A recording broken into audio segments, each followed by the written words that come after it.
వాక్యం 12 దాడుతుంది కానీ 12:30 అవదు. 12:15 ఆ ప్రాంతంలో నేను ముగిస్తాను. నేను తీసుకున్న వర్తమానం చాలా పెద్దది, వేళ ఇది కాదు, కానీ ఇందులో సగం కూడా చెప్పను.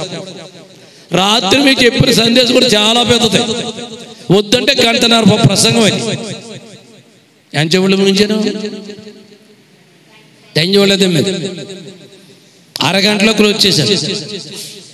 ఇంకా చాలా ఉంది వాక్యం, అది చాలా విషయాలు కట్ చేశాను, కొన్ని ముఖ్యమైన మాటలు మాత్రమే చెప్పాను. ఇప్పుడు వాక్యం తీయండి. ఈ రోజు కూడా ఒక క్రిస్మస్ మెసేజ్ క్లుప్తంగా చెప్తాను. పరిశుద్ధ గ్రంథాలు తెరవండి. మత్తయి సువార్త 2వ అధ్యాయం 16 నుండి 18 వరకు. మీరు చాలా త్వరగా చేయాలి, ఎంత త్వరగా తీద్దాం అంత మంచిది. మత్తయి సువార్త 2వ అధ్యాయం 16 నుంచి 18. ఇంకా తీయలేదు చాలా మంది.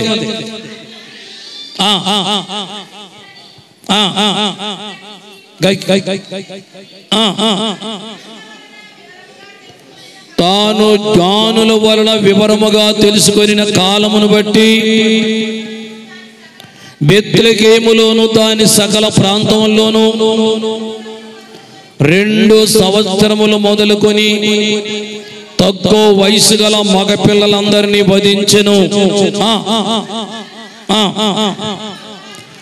రామాలో అంగలార్పు వినబడెను, ఏడ్పున మహారోదన ధ్వనియు కలిగెను.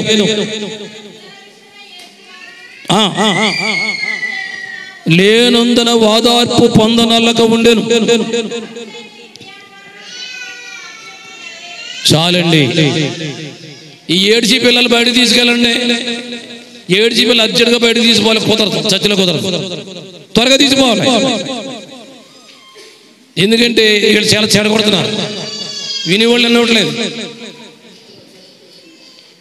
శబ్దపత్రులు బయటికి వెళ్ళిపోతే తల్లిలో తప్పదా. దేవునికి స్తోత్రాలు చెప్దాం. హల్లెలూయా. క్రీస్తు జననములో కొందరి తల్లుల కడుపు కోత. నేను తీసుకున్న అంశం ఏంటంటే క్రీస్తు జనములో కొందరి తల్లుల కడుపు కోత. ఇది మామూలు విషయం కాదు. కడుపు కోత అంటే కడుపును కత్తిపెట్టి కోసేయటమా ఏమా?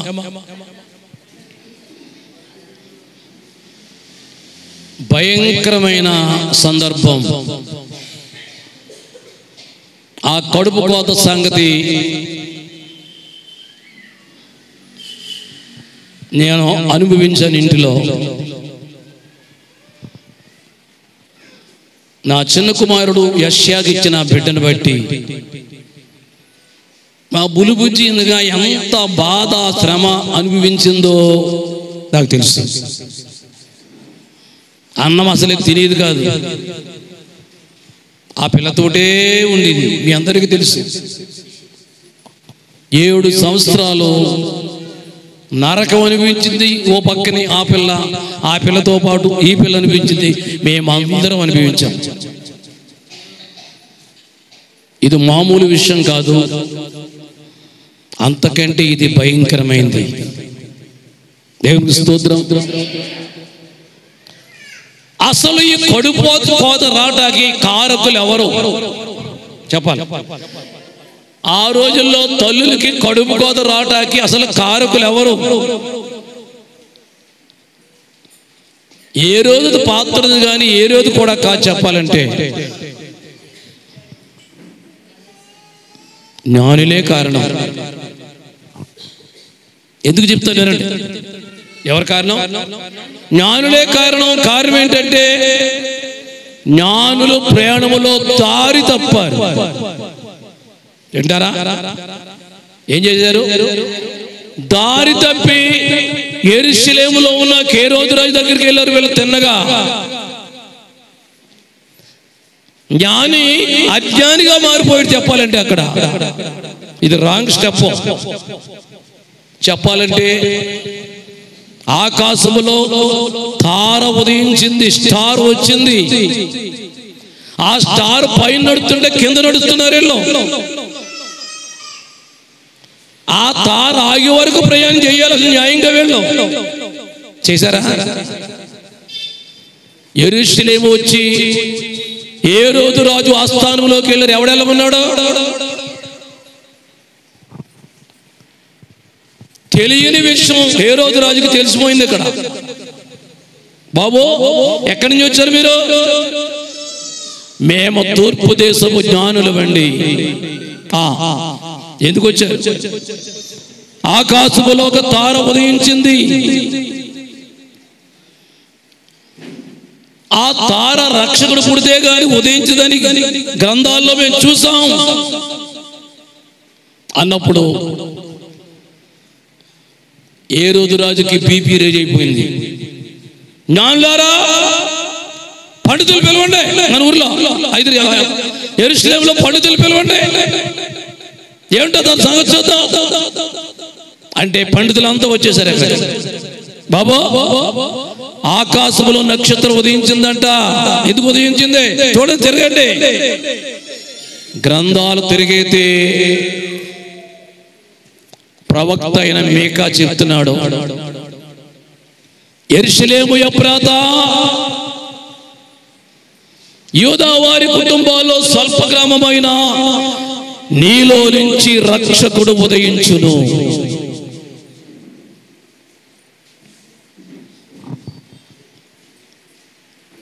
మతిపోయింది హేరోదుకి. జ్ఞానులారా మీరు వెళ్ళండి, నేను కూడా వస్తాను, నేను కూడా పూజిస్తాను ఆ మహానీయుణ్ణి. తిరిగి వచ్చి నాకు కూడా మీరు చెప్పండి. ఇది కపటమైన సమాధానం. కపటంగా మాట్లాడాడు, హృదయపూర్వకంగా మాట్లాడేది మాట. దేవుని స్తోత్రం. వెళ్ళిపోయారు జ్ఞానుడు. తిరిగి రమ్మంటే తిరిగి రాలేదు. ఎవరా? వీడికి అర్థమైపోయింది హేరోదు రాజుకి ఏదో జరిగిపోయిందిరా మోసం. వెళ్ళిపోయే వాళ్ళు రాలేదు మళ్ళీ. అదే అంటాడు, ఆ జ్ఞానులు తన్ను అపహసించరని హేరోదు గ్రహించి బహు ఆగ్రహం తెచ్చుకొని, ఏం తెచ్చుకున్నాడంట అంటే పెద్ద కోపాన్ని తెచ్చుకున్నాడు. బీపీ ఉంటే బీపీ రేజ్ అయిపోయిందేమో కదా, ఈ ప్రేతమైన కోపం వచ్చేసింది. బాటిల్ కాచి ఇచ్చాడు. మీరు యెరూషలేము పరిసర ప్రాంతాలన్నీ తిరగండి, ఆ బాలును పట్టుకొని ముక్కలుగా నరకండి అన్నాడు. వాళ్ళు అన్నారు, ఏ బాలును పట్టుకొని ముక్కలుగా నరక మహారాజా? ఏ బాలుని? ఆ బాలుడు మాకు ఎలా దొరుకుతాడు? ఎలాగెదికి ఎలా పట్టుకోము? 2 సంవత్సరాలు చిన్న వయసు వరకు, 2 ఏళ్ళు దాటకుండా 2 ఏళ్ళ లోపల ఉన్న పసిబిడ్డలందరినీ నిర్దాక్షిణ్యంగా నరికేయండి అంతే.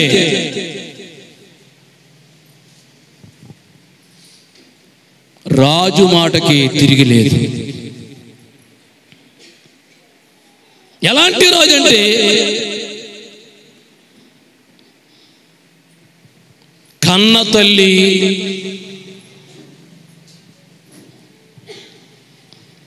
చెప్పాలంటే కన్న తల్లికి దేవుడిచ్చినటువంటి ప్రేగు బంధం. ఏం బంధం? రక్త బంధం లేక ప్రేగు బంధం చాలా గొప్పది.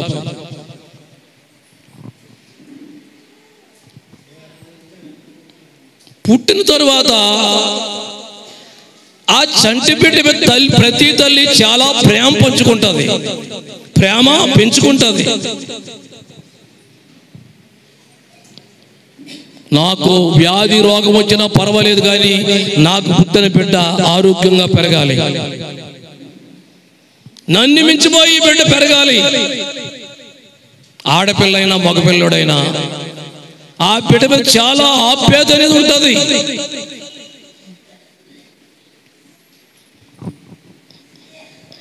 వీళ్ళు ఏం చేశారు చెప్పనా?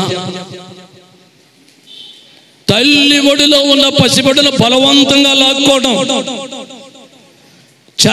తల్లి చూస్తూ ఉండగా ఎగరేసి ముక్కలుగా నరికేయటం. ఎక్కడా?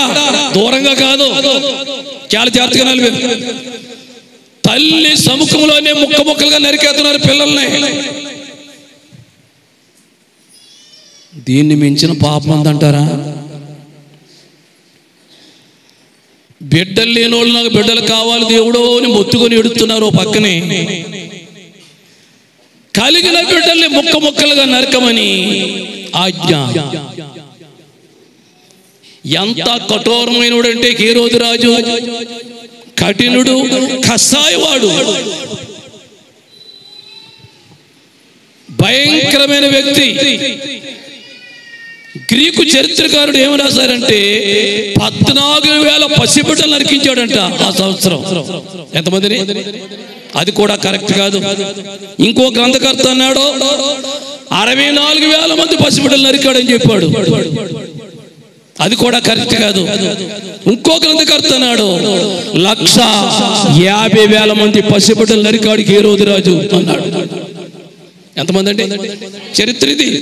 150,000 మంది పసిబిడ్డలు ఈ హేరోదు రాజు నరికించాడంటే ఎంత భయంకరమైన పాపం అది.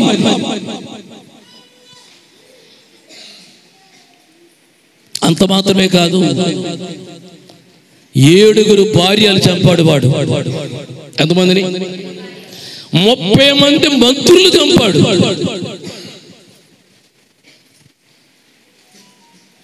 ఈ హేరోదు రాజు పేరు హేరోదు ది గ్రేట్, మహాహేరోదు అని పేరు. భయంకరమైన హత్య. దేవునికి స్తోత్రం. భయంకర హత్య చేసి యేసయ్యను నరకగలిగాడా? యేసయ్యను నరికాడా? విన్నారు చెవులకి వెళ్తున్నాయి మాటలు. యేసయ్యను నరికాడా? ఎందుకు నరకలేదు? ఈజిప్టు దేశానికి కల్లో మాట్లాడారు యోసేపుతో దేవుడు. యోసేపు, ప్రభువా చిత్తం, ఇదిగో దుర్మార్గుడైన హేరోదు రాజు 2 సంవత్సరాల లోపల పసిబిడ్డను నరికేమని ఆజ్ఞ ఇచ్చాడు. నీవిక్కడ ఉన్నావా? నీ పెట్టి బిడ్డ తక్కడో. నువ్వేం చేస్తావంటే అర్జెంటుగా ఈజిప్టు దేశాన్ని తీసుకెళ్ళిపోయి బిడ్డని. మరియమ్మకే పాటలు అనుకున్నారు మీరు. మరియమ్మ కంటే రెట్టింపు పాటలు యోసేపు తెలుసా?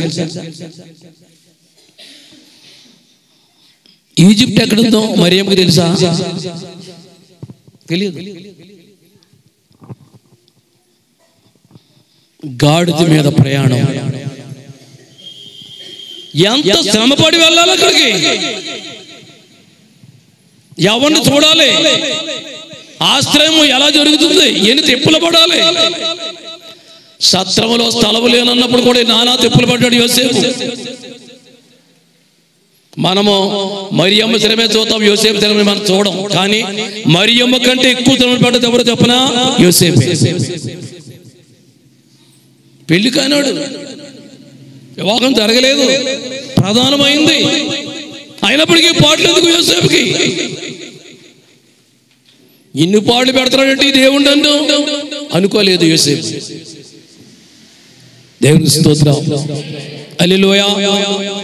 దేవుడు ఎంతగానో యేసయ్యని కాపాడినట్లు మనము వాక్యంలో చూస్తున్నాం. ఇదంతా ఎందుకు? సింహాసనం కోసం. దేనికోసం అండి? కుర్చీ కోసం. వాడు కుర్చీ కోసం ఎంతమంది పసిబిడ్డలు నరికించాడో. ఈ రోజు రాజకీయాలు కూడా అలాగే జరుగుతున్నాయి. కొన్ని రాజకీయాలండి లక్షలాది బిడ్డలందరికీ కూడా ఏం కలిగిందంటే కడుపు కోత. ఇది భయంకరమైన సంగతి. ఆస్తి లేకపోయినా పర్లేదు, డబ్బు లేకపోయినా పర్లేదు, పేదోళ్ళమైనా పర్లేదు, ఇల్లు సరైనది లేకపోయినా పర్లేదు, కానీ కడుపు కోత నీ జీవితంలో కలిగి ఉందంటే నువ్వు చనిపోయే వరకు ఆ ముళ్ళు పెరుగుతూనే ఉంటుంది, తెలుసా? ఇప్పటికి చాలాసార్లు నిస్సి నాకు గుర్తొస్తూ ఉంటుంది. సైలెంట్ అయిపోతాను కూర్చొని. దగ్గర పావు గంట అరగంట ఆలోచన చేస్తూ ఉంటాను. ఎవరికి చెప్పను, వీళ్ళు చెప్తే ఇంకా బాధపడిపోతారు. నా మట్టుకు నేనే, ప్రభువా నా మనవరాలు నీ సన్నిధిలో ఉంది నాయన. ఇంకో సంగతి మీకు తెలుసో తెలదో కానీ దేవుని కృప వల్ల మన పొలమూరి రాజుగారి యొక్క ఏర్పాట్లో సమాధి కట్టించాం. ఈ సమాధి కట్టించిన తరువాత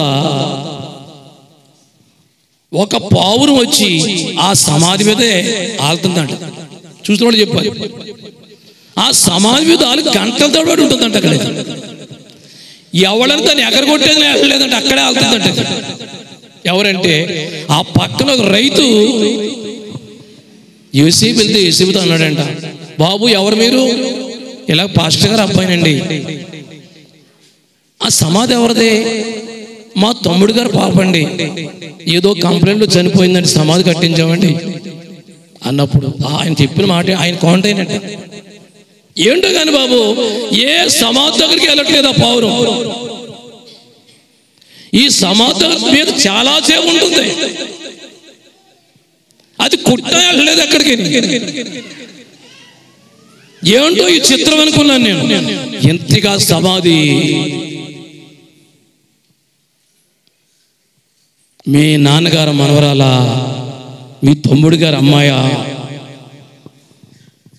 ఆశ్చర్యపోయాడంటే దీన్ని బట్టి మీకు ఏమర్థమవుతుంది చెప్పండి? అర్థమైతే చెప్పండి మీరు. పావురము పరిశుద్ధాత్మ దేవుడికి సాదృశ్యం బైబిల్ ప్రకారంగా. ఈ బిడ్డ దేవుని సన్నిధిలో ఉన్నది తిరుగులేదని దేవుడు సిగ్నల్ ఇచ్చాడు. దేవుడు దాన్ని బట్టి చేతులు దేవుడికి స్తోత్రాలు చెప్దాం. హల్లెలూయా.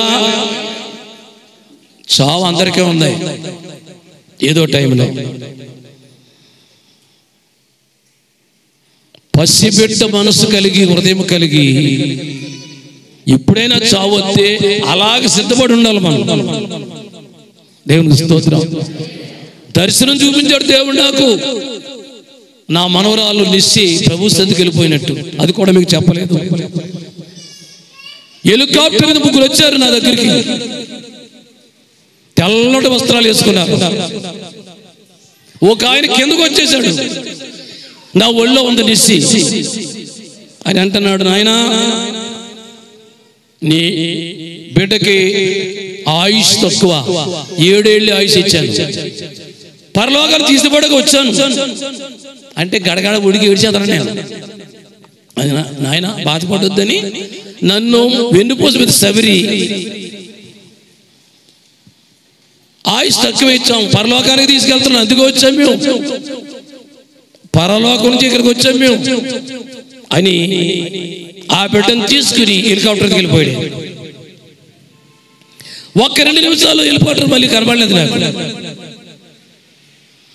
ఇది మా ఇంట్లో వాళ్ళకి త్వరగా చెప్పలేదు, నేను ఆలస్యంగా చెప్పాను. దాన్ని బట్టి పరలోకం వెళ్ళిందో వెళ్ళలేదు అనుకుంటారు ఉద్దేశం. బట్టి దేవుడు పబ్లిక్గా చూపించాడు దేవుడు నాకు. ఎందుకంటే దర్శనం చూసి వరాన్ని దేవుడు నాకు ఇచ్చాడు. అంత వరం రాదు దర్శనం నాకు, ప్రాముఖ్యమైన సందర్భాలు మాత్రం చూపిస్తాడు దేవుడు నాకు, అన్నిసార్లు చూపించడం. దేవునికి స్తోత్రం. మీరు అందరూ చేసిన ప్రార్థన ఫలితం. మీరందరూ ప్రేమించారా బిడ్డని నాకు తెలుసు. ఆ టైంలో కార్యక్రమం ఏర్పాటు చేస్తే ఏదో ఫీలింగ్ వచ్చేది. కొంతమంది ఆ కూటంలో కూడా ప్రవేశించిన పాలు పొందలేదు, ఆయనకే తెలుసు. పసిబిడ్డ చనిపోయినప్పుడు కూడా ఏదో తినము ఏదో అనుకున్నావంటే నీవెంతగా ప్రేమించావు దేవుణ్ణి. అసలు అది పద్ధతి కాదు. దైవజనుడు కుటుంబానికి సానుభూతి చూపించాలి. నీ సొంత ఇష్టం చేయకూడదు. ఈ సెంటిమెంట్ అన్ని క్రైస్తవులుగా ఇప్పుడు అంజులు లేవు చెప్పాలండి. నువ్వు వచ్చినా రాకపోయినా కార్యక్రమాలపై జయప్రదంగా దేవుడు జరిగించాడు. వచ్చిన వాళ్ళందరూ సంతోషించే వెళ్ళారు ఆ రోజు. దేవుని స్తోత్రం. కడుపు కోత. ఇంకో మాట చెప్పి ముగిస్తాను. ఒకసారి రాహేలు తెలుసా మీకు? ఎవరు రాహేలు?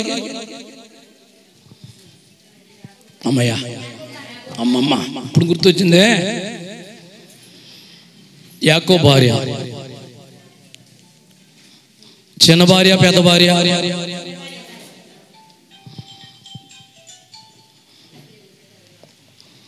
ఆమె యాకోబుకి యోసేపుకి కడుపు కోత మిగిల్చింది ఒక రోజు. చెప్పండి ఎవరికి? యాకోబుకి యోసేపుకి.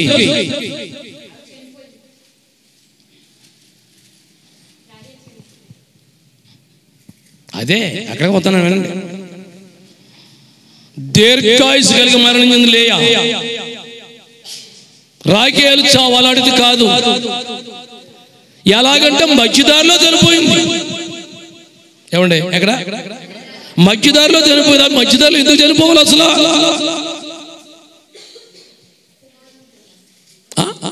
ఎవరికైనా అర్థమైతే ఎవరికి తీర్చు చెప్పండి. మధ్యదారిలో ఎందుకు చనిపోవాలి?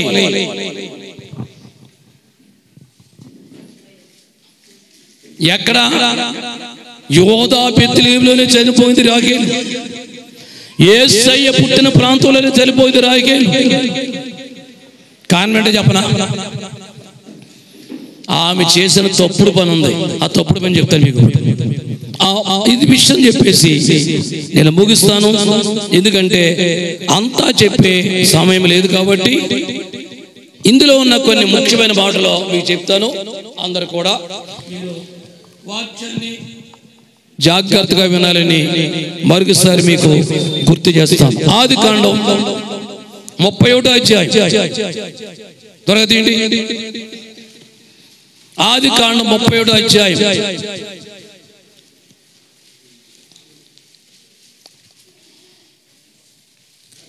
31:19 చూడండి. ఆదికాండం 31:19.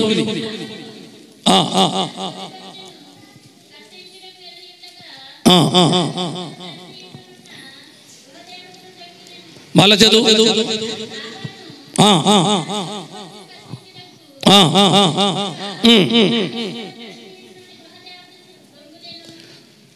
ఏంటి? లాబాను గృహ దేవతలు. ఏం దేవతలు? లాబానికి క్రైస్తవుడా కదా? జాగ్రత్తగా వినాలి మీరు. లాబాను క్రైస్తవుడా కాదా? క్రైస్తవుడే. ఎవరు కాదంట? అదే చెప్తున్నప్పుడు అమ్మా అక్కడికే వస్తున్నప్పుడు గారు మంచి ప్రశ్న వేశారు. అదే చెప్తాను ఇప్పుడు నేను మీకు. లాబాను క్రైస్తవుడే. దేవుడు నమ్ముకున్నవాడే. చెప్పాలంటే పేరు క్రైస్తవుడే. ఎప్పుడు లాభంతో దేవుడు మాట్లాడలేదు అసలు.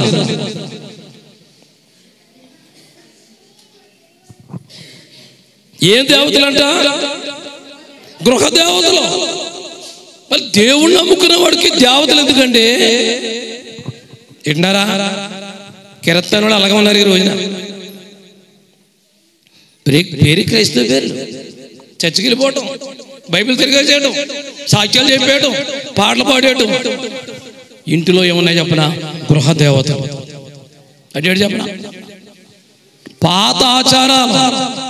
కోపం వచ్చేది మీకు రాకుండా ఉండదు. ఏంటి? పాత ఆచారాలు. ఎదురు బెదురు. మంగళవారం ప్రయాణం చేయకూడదు. అమ్మా శుక్రవారం అన్ని చుక్కలే. శుక్రవారం అన్ని చుక్కలే. అమాస రోజున అడుగే బయటెట్టకూడదు. ఇల్లు కట్టుకుంటే సిద్ధాంతి గారు రావాలి అక్కడికి. ఎవరిది ఇది? కోపం తెచ్చుకొని చెప్పే మాట జాగ్రత్తగా నలిగి మధ్యకాలం. ఎవరో క్రైస్తవులే. రక్షణ పొందిన వాళ్ళే. యేసుబాబు పేరు పెట్టుకున్న వాళ్ళే. ఏం చేస్తున్నారు ఈ రోజున? దెయ్యాలు, ఆచారాలు. అన్యుడు మంచి రోజు చూస్తున్నాడు, నువ్వు మంచి రోజు చూస్తున్నావు. అన్యుడు దశూరజ ఆడుతున్నాడు పెళ్లి, నువ్వు దశూరజని ఆడుతున్నావు. ఒక సంగతి చెబుతా ఆశ్చర్యపోతాం. పక్క ఆషాఢ మాసంలో పెళ్లి కొడుకుని వింటారా? పక్క ఆషాఢ మాసంలో అయిందండి పెళ్ళినది. మా బంధువులు కూడా కాదని లేదు, అందరూ అన్నారా ఆషాఢ మాసంలో చేసుకున్నాడు ఈ భాస్కరం, ఏమవుతుందో వాళ్ళ అత్తగారు. ఎవరు అత్తగారు? మా అత్తగారు. వీళ్ళ అమ్మ ఏమైపోద్దు అన్నారు చాలా మంది. మా అమ్మ నిక్షేపం లేకుండా మా అత్తగారు నిక్షేపం లేకుండా. కారణం ఏంటి? అనుమానం. అనుమానం ముందు మనం తర్వాత పుట్టాం. ఏమైపోయిందండి? అనుమానం ముందు పుట్టింది, తర్వాత మనం పుట్టాం. గృహదేవతలో ఇంటిలో ఉండొచ్చా? ఒరిజినాలిటీ క్రైస్తవుడే లాభానా?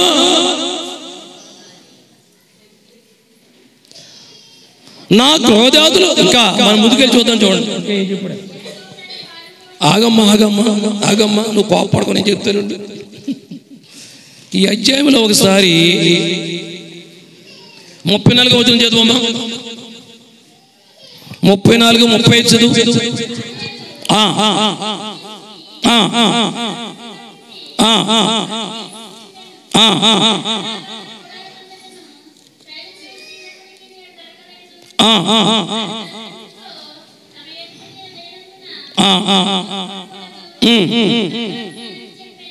అంతా అబద్ధం, పచ్చి అబద్ధం ఉంటారు. ఎవరితోటి? నాతో మోసం మాట్లాడుతుంది. ఎందుకే? గృహదేవతలు పెట్టిన ఆ సంచి ఓడ మీద కూర్చుందంట ఈ అమ్మ. లేయా గృహం చూశాడు, ఎక్కడ దొరకలేదు. దాసీల గృహం అంతా చూశాడు, ఎక్కడ దొరకలేదు. ఎవరు మిగిలేదు? ఇప్పుడు రాఖేల మిగిలింది. చిన్న కూతురా రాఖేలో నువ్వు దొంగిలించుంటావు నా బొమ్మలో, నా విగ్రహాలు అంటే ఆ బొమ్మ లోపల పైన కూర్చుంది. ఏమో ఏమన్నా చేస్తా, ఎక్కడ కూర్చుంది? ఆ బొమ్మల సంచులు లోపల పైన కూర్చుంది. ఏమని చెప్తుంది? కడగా ఉన్నాను లేగలేండి అంటుంది వాళ్ళ పైకి. అది ఒక మోసం. కడగా ఉన్నానని చెప్పి ఇంకో పచ్చి మోసం. ఇలాగ ఉన్నారండి చాలా మంది. దేవునికి స్తోత్రం. యాకోబుకి విషయం తెలియదు. వింటారా? ఎవరికి తెలియదు? వచ్చాడు లాబాను. యామయ్య మెదరకుండా తీసుకొచ్చేసావు నా కూతుర్లువా. చెప్తే నేను ఊరేగింపుతో సంబరాలతో ఐత్యాలతో సాగు పంపుదు కదా, నువ్వు మెదరకుండా తీసుకొచ్చేసావేంటి? ఎవరితోటి? నాకు గొంతుకు పోయింది. ఏంటి ఈ క్రిస్మస్ కూడా మాట్లాడటం? యాకోబు అంటాడా? అది తెల్దా? ఎక్కడైతే ఉన్నాయో ఆ మనిషి చచ్చునుగా కన్నాడు. ఏమన్నాడా మేడం? ఆ బొమ్మలు ఏమని పట్టుకొచ్చిందో మరి చచ్చిపోనుగా కన్నాడు. కారణం ఏంటి? విగ్రహారాధన అంటే యాకోబుకి కల్లో కూడా ఇష్టం లేదు అసలు. ఏం చేత? ప్రార్థనాపరుడు, ఆశీర్వాదం అబద్ధాలు మరి ఆశీర్వాదాలు పొందుకున్నాడు. గొప్ప విశ్వాసం గలవాడు. దేవుడు అంటే పట్టుదల గలవాడు. ఎలాంటి పట్టు యాకోబుదే? చెప్పండి, చెప్పండి అందరూ. ఏం పట్టమ్మా? ఉడుం పట్టు. రాత్రంతా పోరాడాడు దేవుడితోటి. బాబా, మా బాబుని మోసం చేశాను, మా అన్నయ్యను మోసం చేశాను, మా మాంగారు చాలాసార్లు మోసం చేశారు, నా బతుకంతా మోసమే. ఆ పేరు మార్చవా? ఆ పేరు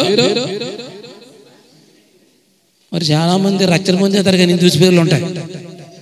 మార్చుకోమంటే ఆ పేరే ఉండాలండి అన్నారు కొంతమంది నాతో. ఇక్కడ మనోళ్ళు కాదులే, బయట వాళ్ళు. నేనేం చేయను, మార్చలేదు. ఇంకా అదే నీకు విగ్రహమ్మా, దాంతో తిరుగుతూ అన్నది అంతే. విగ్రహారాధన పేరు ఉండకూడదు. రక్షణ పొందిన వెంటనే నీ పేరు మారిపోవాలి. పేరులో ఏమీ లేదు కదండి అయ్యగారు అంటారు మీరు. నిజమే. ఉదాహరణకి రూతు పరువుల పేరు, పాత పేరు శకుంతల. శకుంతలకి ఏకైతే ఎవరి పేరు వస్తుంది గుర్తు అక్కడ? చెప్పండి. దుష్యత మహారాజు భార్య శకుంతల అంటే మీకు తెలుదా? ఎవడొస్తాడు గుర్తు? ఆడు గుర్తు వస్తాడు. ఇప్పుడు రూతు పర్వాలని పిలుస్తున్నాం, నీకు ఎవరు గుర్తొస్తారు? ఇప్పుడు రూతమ్మ గుర్తొస్తారు, అవునా? మరి అది ఉంటే నీకు చెడ్డ కదా. దేవుని స్తోత్రాలు చెప్తాం. ఇక్కడ చెల్లి పేరేమో సరోజిని, పాత పేరు. పెద్ద పక్క విగ్రహాల పేరు కాదులే చెప్పాలంటే అమ్మాయి. అయినా ఉండకూడదని నాకు గుర్తొచ్చి ప్రేరేపణ వచ్చి షూలమితని పెట్టాలి పేరు. షూలమిత పేరు చెత్తలు ఎవరికే లేదు, ఈ అమ్మాయికి ఒకరిగా దేవుడు ఇచ్చాడు. ఎందుకంటే పేరు విషయం నేను మీకు చెప్తున్నాను. దేవునికి స్తోత్రం. హల్లెలూయా. ఏమన్నాడు? ఆ బొమ్మలున్న మనిషి చచ్చునుగా కన్నాడు. వాళ్ళ ప్రయాణం చేసేటప్పటికి నిండు గర్భవతి రాకేలు. ప్రయాణంలో నొప్పులు ప్రారంభమయ్యాయి. చాలా బాధపడ్డది. ఓ కొడుకుని కన్నది. ఆ కొడుకు పేరు బెనోని అన్నది. ఏంటి బెనోని అనే మాటకు అర్థం ఏంటంటే ఏడుపించిన కొడుకు అని అర్థం. ఏం కొడుకు? ఏడుపించిన కొడుకు అని అర్థం.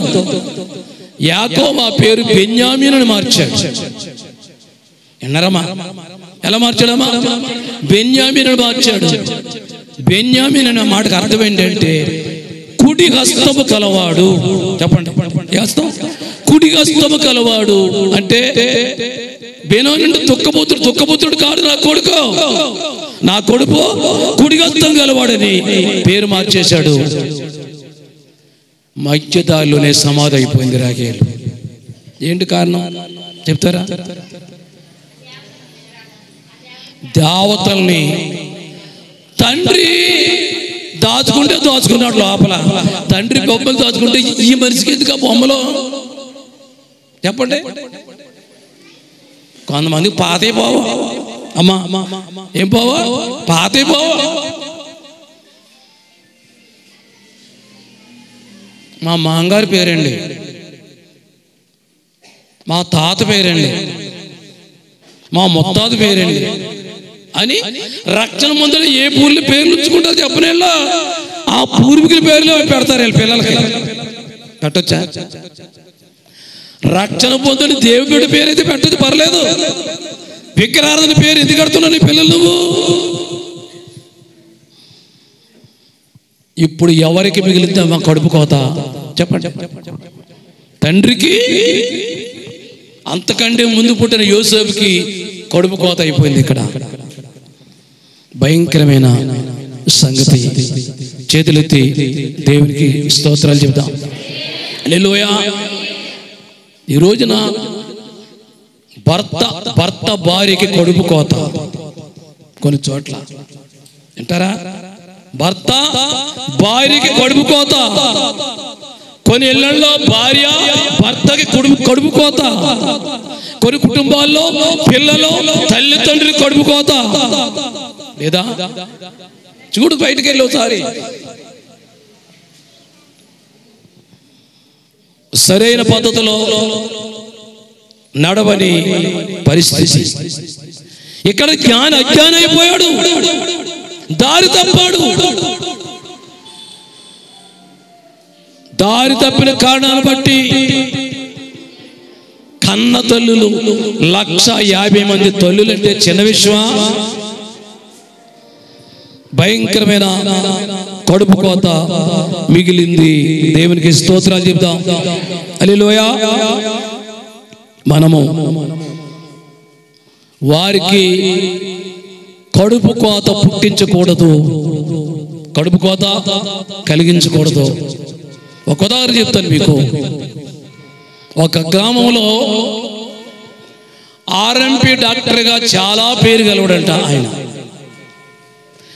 పేరుకి ఆర్ఎంపీ డాక్టర్ గారు చాలా అనుభవం గలవాడు. అందగాడే. అందగాడైన భర్తకి అంతకత్తైన భార్య ఉంది. 5 పిల్లలు పుట్టారు వీళ్ళకి. ఎంతమంది? 5 పిల్లలు పుట్టారు. ఈ ఆర్ఎంపీ డాక్టర్ పేరు వచ్చేసింది బాగా. వేలు వేలు లక్షలు లక్షలు వచ్చే అతను చేతినట్టు డబ్బు అవుతుంది. డబ్బు బాగా వచ్చేస్తుంది. అయ్యగారు ఎలా వినియోగించగలేదో అర్థం కాలేదు. ఇంకా ఈ లోపల మందు నేర్చాడు. ఏం నేర్చాడమ్మా? మందు నేర్చాడు. మందు అంటారు కదా, సారా మర్చిపోనే. ఏం చేస్తున్నాడంటే తాగేసి పుల్లైపోయి అయ్యగారు క్లినిక్లోనే పడుకున్నాడు. 10 రోజులకు వస్తున్నాడు ఇంటికి. ఈ లోపల అందమైన భార్యని దెయ్యం ఆవరించింది. కారణం ఏంటి? భర్త లేడు కదా అక్కడ. ఈమెలో దెయ్యం పట్టేసుకుంది. ఈమె అక్కర సంబంధం పెట్టుకుంది ఒకరితోటి.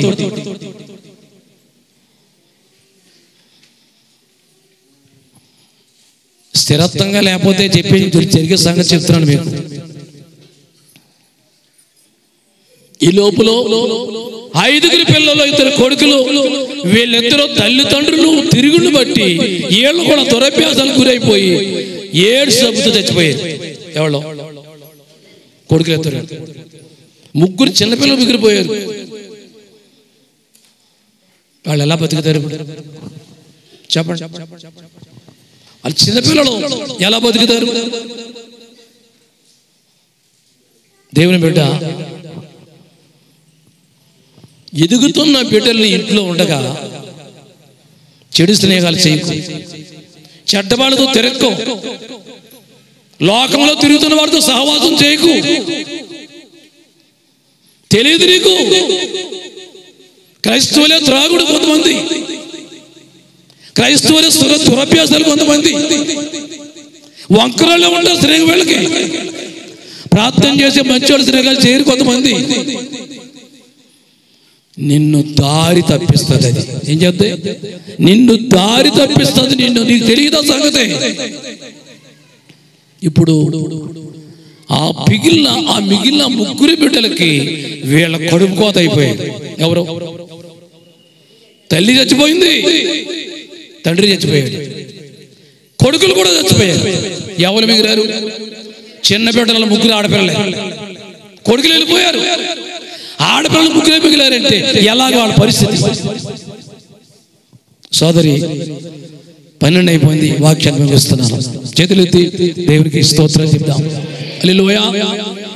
నీ పిల్లలకు కడుపు కోత మిగిల్చుకో, నీ కొడుక్కి కడుపు కోత మిగిల్చుకో, నీ కూతురికి కడుపు కోత మిగిల్చుకో, కోడలా నీ భర్త కడుపు కోత మిగిల్చుకో, కూతురా నీ తల్లికి కడుపు కోత మిగిల్చుకుని పో.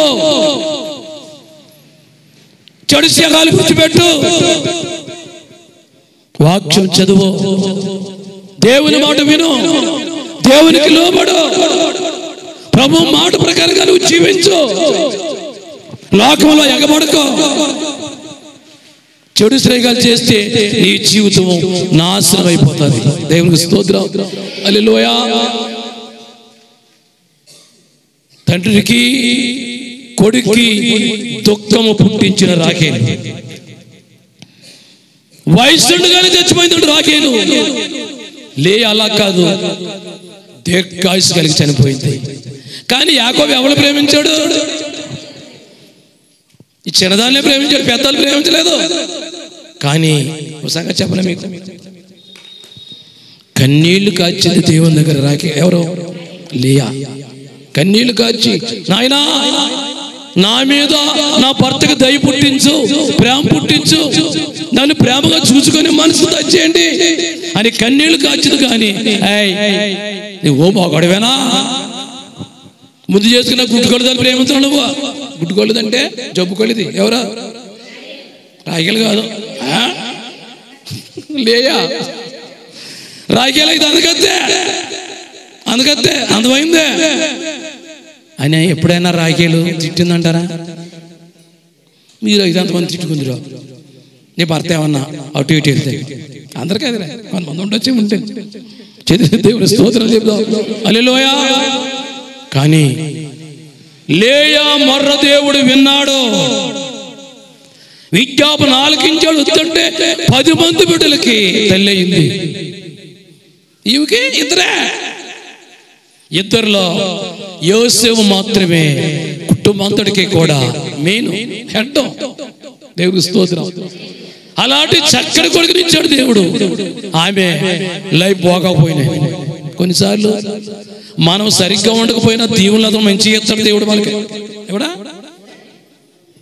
ఎందుకు ఇస్తాడు? ఆ దీవుని బట్టి అయినా దేవుడికి నువ్వు లోబడతావేమో అని. దేవుని స్తోత్రం. ముగిస్తున్నాను. ఇంటిలో భార్య నీ భర్త కడుపు కోతగా ఉండకు.